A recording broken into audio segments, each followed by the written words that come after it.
Hey there, car enthusiasts. The 1950s were a time of big, flashy cars in America with chrome grills, rocket-like fins, and futuristic designs. But not every car was a winner. Today, we're diving into three of the dumbest and worst cars that hit the American roads in the 1950s. These cars may have looked cool on paper, but they were plagued by poor design, bad performance, and major flaws. Let's take a look. The Crosley Hotshot, introduced in 1949, was an ambitious attempt to market an affordable sports car to the everyday driver. Developed by the Crosley Corporation, a small American automaker that specialized in compact, economical cars, the Hotshot was intended to provide a sporty driving experience at a fraction of the cost of more prestigious sports cars, like those coming out of Europe at the time. Unfortunately, the reality of the Crosley Hotshot fell far short of the image it was trying to project. Despite its modest price, the car was plagued with a host of issues that made it more of a disaster on wheels than a legitimate sports car. One of the most glaring problems with the Hotshot was its engine. Powered by a tiny 724 cubic centimeter, 26 horsepower four-cylinder engine, the car was severely underpowered, even by the standards of the 1940s and 1950s. While the Hotshot may have been lightweight, this did little to improve its performance, and the car struggled to keep pace with other vehicles on the road. Its top speed was limited to around 60 miles per hour, which meant that the sports car designation was more of a marketing ploy than a reflection of the car's actual capabilities. In practice, the Hotshot lacked the acceleration, handling, and overall performance one would expect from a sports car, leaving drivers disappointed. Beyond its lack of power, the Crosley Hotshot also suffered from a dearth of safety and comfort features. The car was incredibly Spartan inside, with minimal attention given to driver and passenger comfort. There were few, if any, luxury amenities, and the build quality was subpar at best. The Hotshot had a utilitarian feel, with a bare-bones interior that offered little insulation from noise or vibration. In terms of safety, the car was equally disappointing. It lacked basic safety features that were becoming more common in cars of the time, making it not only uncomfortable but also a riskier option on the road. The Crosley Hotshot's build quality was another major issue. The materials used in its construction were cheap and often prone to wear and tear. The body panels were thin and easily dented, and the car was notorious for mechanical problems. Crosley cars in general had a reputation for being unreliable, and the Hotshot did little to change that perception. Owners often found themselves dealing with frequent breakdowns and maintenance issues, which only added to the frustration of driving a car that was already underpowered and uncomfortable. One of the broader challenges facing the Hotshot was that the Crosley brand itself never really caught on with American buyers. While the company had some success with its earlier compact cars, it struggled to compete in a market dominated by larger, more powerful vehicles. American consumers in the post-World War II era were looking for cars that offered both power and comfort, and the Hotshot offered neither. The car's small size, lack of power, and limited features made it a tough sell, and Crosley's attempts to position it as a sports car were largely seen as disingenuous. The Crosley Hotshot's place in automotive history is more of a cautionary tale than a success story. Although it was one of the first American cars to attempt to tap into the sports car market, its poor execution ensured that it would never achieve widespread popularity. Instead of being seen as an affordable alternative to high-end sports cars, the Hotshot was viewed as a subpar vehicle that didn't deliver on its promises. Its reputation as one of the worst cars of the decade was well-earned, and while it may have been cheap, it certainly wasn't cheerful. In conclusion, the Crosley Hotshot is remembered as an underwhelming and ill-conceived attempt to create an affordable sports car for the masses. Its tiny engine, lack of safety and comfort features, poor build quality, and the broader struggles of the Crosley brand combined to ensure that it would be remembered as a failure in the world of automotive history. Although it was inexpensive, the Hotshot's many flaws meant that few drivers found it to be a worthy investment. Today, it stands as a reminder that good intentions and low prices are not enough to compensate for poor performance and design in the highly competitive world of automobiles. The 1957 Cadillac Eldorado Brougham is a fascinating example of how even a prestigious automaker like Cadillac can sometimes miss the mark when aiming for innovation and luxury. At a time when Cadillac was renowned for setting the standard in American automotive excellence, the Eldorado Brougham was introduced as the pinnacle of the brand's engineering and design prowess. This ultra-luxury sedan was packed with groundbreaking features, many of which were far ahead of their time.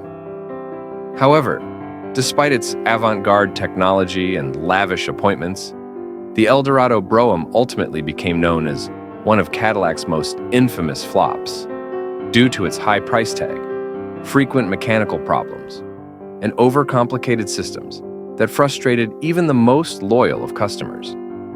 At first glance, the 1957 Eldorado Brougham appeared to be a dream car, embodying the epitome of mid-century luxury and innovation. Its sleek, futuristic styling, complete with a stainless steel roof, pillarless four-door hardtop design, and extravagant chrome accents, made it a head-turner wherever it went. Cadillac envisioned the Eldorado Brougham as a limited production, bespoke vehicle aimed at the wealthiest and most discerning buyers. It was meant to rival high-end European brands like Rolls-Royce and Mercedes-Benz, both in terms of craftsmanship and technological innovation. One of the car's most notable innovations was its air suspension system, which promised an exceptionally smooth and comfortable ride, even over the roughest of roads. Unlike traditional coil or leaf spring suspensions, Cadillac's air suspension used compressed air to automatically adjust the ride height and absorb shocks, providing what should have been a floating, cloud-like driving experience. However, this cutting-edge technology proved to be its Achilles heel. The air suspension system was plagued by reliability issues, with air compressors frequently failing and air leaks becoming common. As a result, the system often left the car sagging at awkward angles or sitting too high, diminishing the luxury experience it was supposed to offer. Beyond the problematic suspension, the Eldorado Brougham was equipped with a host of electrical components and gadgets that, while innovative, were also prone to failure. Features like power memory seats, automatic trunk release, and cruise control were impressive in theory but frequently malfunctioned in practice. The car even came with luxuries such as a built-in perfume dispenser, magnetic shot glasses, and cigarette lighters for rear passengers, all of which added to its opulence, but also to its complexity. These electrical components and gadgets often failed due to the limited technological reliability of the time, leaving owners with a car that spent more time in the shop than on the road. The mechanical and technological issues of the Eldorado Brougham were compounded by its sky-high price tag. At around $13,000, equivalent to more than $130,000 today, the Eldorado Brougham was one of the most expensive cars in the world at the time. For comparison, a typical Cadillac sedan in 1957 would cost less than half that amount, meaning Cadillac was asking buyers to invest a substantial premium for the promise of cutting-edge luxury. Unfortunately, for many, the investment did not pay off.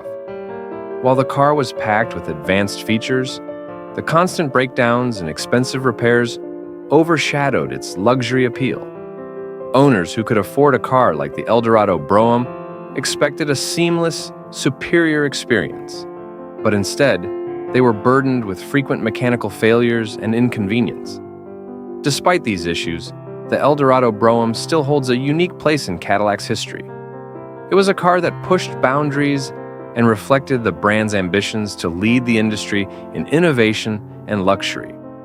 Many of the features that debuted in the Eldorado Brougham would eventually become standard in modern vehicles, such as power seats, air suspension in more refined forms, and advanced driver assistance systems. In that sense, the car was a visionary experiment, albeit one that Cadillac struggled to execute reliably with the technology available in the 1950s. Today, the 1957 Cadillac Eldorado Brougham is seen as a collector's item, celebrated more for its rarity and place in automotive history than for its performance or reliability. Fewer than 1,000 units were produced between 1957 and 1958, making it an iconic but rare symbol of Cadillac's golden era. However, its legacy as a notorious misstep reminds us that even the most prestigious brands are not immune to failure when they reach too far beyond the capabilities of the time. The Nash Airflight, produced in the late 1940s and early 1950s, stands as one of the most unconventional and controversial cars of its time. When Nash Motors introduced the Airflight, it was part of a bold vision to create a vehicle that would set itself apart from the competition through innovative design and advanced engineering. The car's designers prioritized aerodynamics in an effort to make the Airflight more efficient and futuristic. However, while the car's distinctive bathtub shape and enclosed front wheels were certainly different, they were not embraced by the public, making the Airflight a rare example of how daring automotive design can sometimes miss the mark entirely. One of the first things anyone notices about the Nash Airflight is its unusual appearance. Its rounded, bulbous body, often likened to an inverted bathtub, was designed to reduce drag and improve fuel efficiency. The enclosed front wheels and sleek, continuous lines were meant to make the car more aerodynamic than the boxier designs of the era. Nash engineers believed that by improving the car's airflow, they could offer consumers better fuel economy, a selling point during the post-war period when efficiency was a growing concern. In theory, this approach made sense, but in practice, the Airflight's radical styling alienated a significant portion of the car-buying public.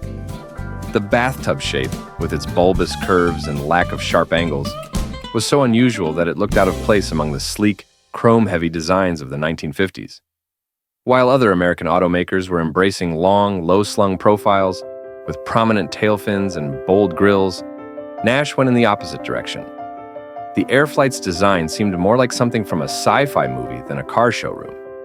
The enclosed front wheels, which were intended to reduce turbulence and improve aerodynamics, gave the car an awkward stance that further detracted from its appeal. Consumers of the era were looking for style and presence, and the Airflight, with its bulbous proportions, simply did not fit the aesthetic preferences of the time. In addition to its polarizing design, the Nash Airflight struggled with practicality.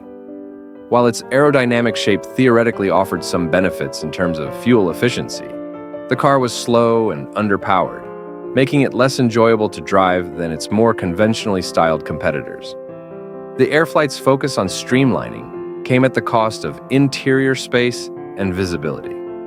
The car's narrow windows, designed to maintain the sleek lines of the exterior, made for a somewhat claustrophobic interior. While Nash attempted to offset this with some advanced features, including reclining seats that could be converted into a bed, these innovations were not enough to overcome the drawbacks of its awkward body and unimpressive performance. From a mechanical standpoint, the Nash Airflight was also behind its competition. The car's engine options, including a 3.0-liter inline six-cylinder engine, were adequate for the time but did not provide the power needed to match the expectations of the typical American driver. The Airflight's acceleration was sluggish, and its handling was hampered by its weight and unorthodox proportions. While it was designed to be a more fuel-efficient vehicle, the car's slow performance and lack of agility detracted from its overall appeal. Styling aside, Nash did make some genuine attempts to differentiate the Airflight through other innovations. The car featured unibody construction, where the body and frame were integrated into a single unit, a feature that increased rigidity and safety. It also had some notable comfort features, including heating and ventilation systems that were ahead of their time. Nash's approach to passenger comfort, particularly with the reclining seats, demonstrated that the company was thinking beyond just transportation.